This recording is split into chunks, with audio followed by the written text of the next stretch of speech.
നമസ്കാരം. ജന്മഭൂമി 2 മിനിറ്റ്സിലേക്ക് സ്വാഗതം.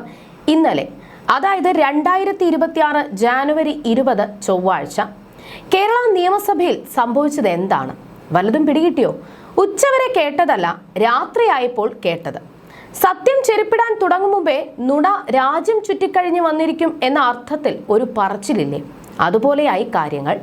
ഒടുവിൽ വാർത്തയുടെ വിവാദ വാർത്തയുടെ പിന്നാമ്പുറവും യഥാർത്ഥ വസ്തുതയും പുറത്തു വന്നു. അതിങ്ങനെയാണ്: സർക്കാരിന്റെ നയപ്രസംഗമായിരുന്നു ഗവർണറാണ് വായിക്കേണ്ടത്. നയം നിശ്ചയിക്കുന്നത് സർക്കാരാണ്. ആ നയം സർക്കാരിനു വേണ്ടി നിയമസഭയുടെ വർഷത്തിലെ ആദ്യ സമ്മേളനത്തിൽ വായിക്കുക എന്നതാണ് ഗവർണറുടെ ചുമതല. അതാണ് നമ്മുടെ ഫെഡറലിസത്തിന്റെ കുറ്റമറ്റ സംവിധാനം. അത് ഭരണഘടനയിലെ വ്യവസ്ഥകളാണ്. നയപ്രസംഗം സർക്കാർ ഉദ്യോഗസ്ഥ തലത്തിൽ തയ്യാറാക്കുന്നു. അത് ചീഫ് സെക്രട്ടറി തലത്തിൽ പരിശോധിക്കുന്നു. മന്ത്രിസഭ പരിശോധിക്കുന്നു. കുറ്റമറ്റതെന്ന് തോന്നിയാൽ ഗവർണർക്ക് സമർപ്പിക്കുന്നു.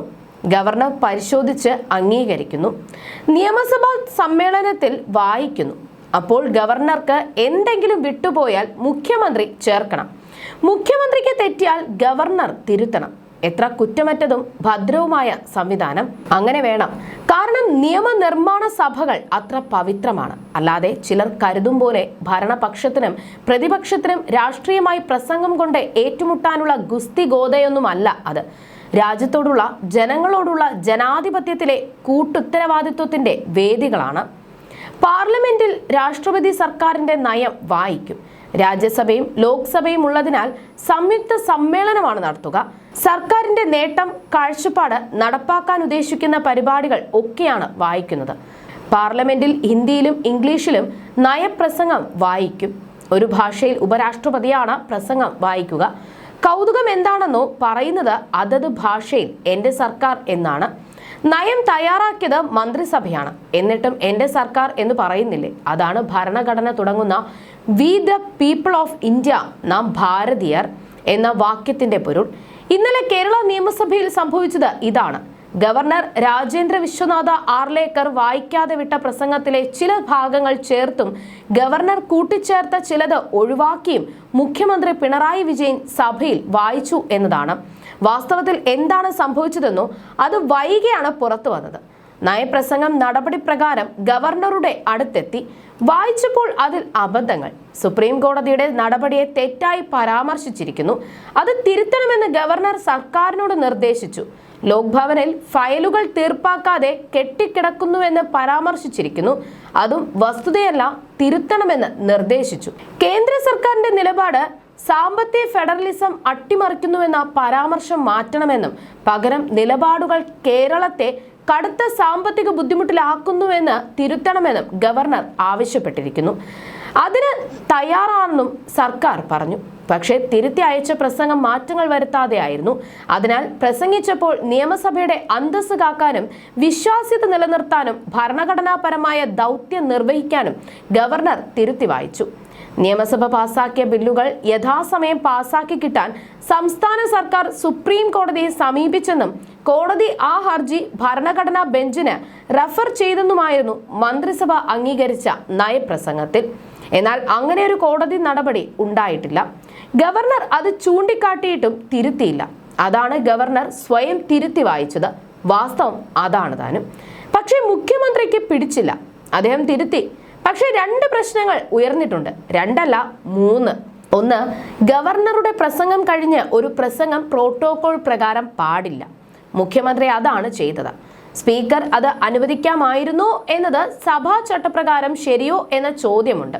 2, മുഖ്യമന്ത്രി തിരുത്തി വായിച്ച ഭാഗം വസ്തുതയല്ലെങ്കിൽ അത് നിയമസഭയെ തെറ്റിദ്ധരിപ്പിക്കലല്ലേ? അപ്പോൾ ബ്രീച്ച് ഓഫ് പ്രിവിലേജ് പ്രകാരം സഭയിൽ നടപടി ഉണ്ടാകേണ്ടതല്ലേ? എന്നാൽ ചോദ്യം ഏത് MLA അതിന് തയ്യാറാകുമോ എന്നാണ്. മുഖ്യമന്ത്രിയുടെ പാർട്ടിയോ മുന്നണിയോ അദ്ദേഹം തെറ്റു ചെയ്താലും മിണ്ടാതെ വാപൊത്തിയിരിക്കും. ഈ വിഷയത്തിൽ ഗവർണർക്കും കേന്ദ്ര സർക്കാരിനും എതിരെ ആയതിനാൽ കോൺഗ്രസ് പ്രതിപക്ഷ MLA മാരും മിണ്ടാതിരിക്കും. കേന്ദ്രത്തിനെതിരെ കോൺഗ്രസും CPM-ഉം ഒന്നിച്ചാണല്ലോ നിൽക്കുന്നത്. മൂന്നാമത്തെ പ്രശ്നം ഇതാണ്: സർക്കാരിന് അടിസ്ഥാനപരമായി വേണ്ട കൂട്ടുത്തരവാദിത്വം ഇല്ലാതായിരിക്കുന്നു. ചീഫ് സെക്രട്ടറി വേണം നയപ്രസംഗം ഗവർണർക്ക് നേരിട്ട് നൽകാൻ.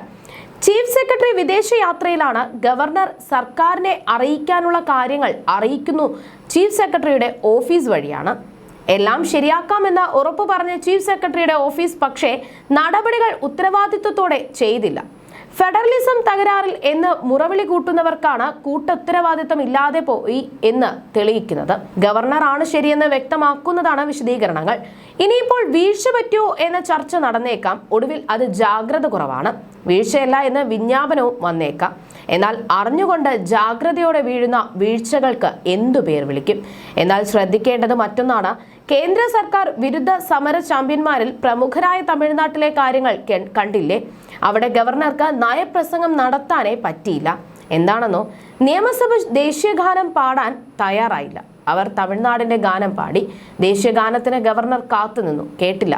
അത് പ്രോട്ടോകോൾ ലംഘനമാണ്, ഭരണഘടനയെ അപമാനിക്കലാണ്. അവിടെ തുടർ നടപടികളിൽ പങ്കെടുക്കാൻ ഗവർണർക്ക് ആവില്ല.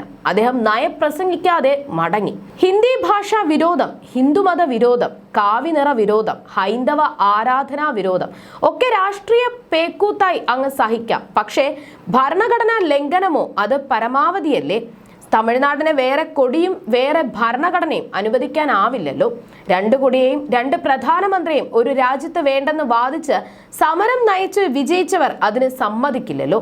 അവസാനം ഇതുകൂടി കേരളത്തിലെ മുഖ്യമന്ത്രി എനിക്ക് സഹോദരനാണെന്നാണ് തമിഴ്നാട്ടിലെ മുഖ്യമന്ത്രി MS സ്റ്റാലിൻ പ്രഖ്യാപിച്ചിട്ടുള്ളത്. കേന്ദ്ര ഏജൻസിയായ എൻഫോഴ്സ്മെന്റ് ഡയറക്ടറേറ്റ് ഉദ്യോഗസ്ഥരെ ഔദ്യോഗിക കൃത്യ നിർവഹണത്തിൽ തടയുന്ന ബംഗാൾ മുഖ്യമന്ത്രി മമതാ ബാനർജി ഇവരുടെ ബഹനും മുടിയാൻ നേരം മുച്ചീർപ്പൻ കുലയ്ക്കുമെന്നത് വെറും പഴഞ്ചൊല്ലായി തള്ളിക്കളയണ്ട.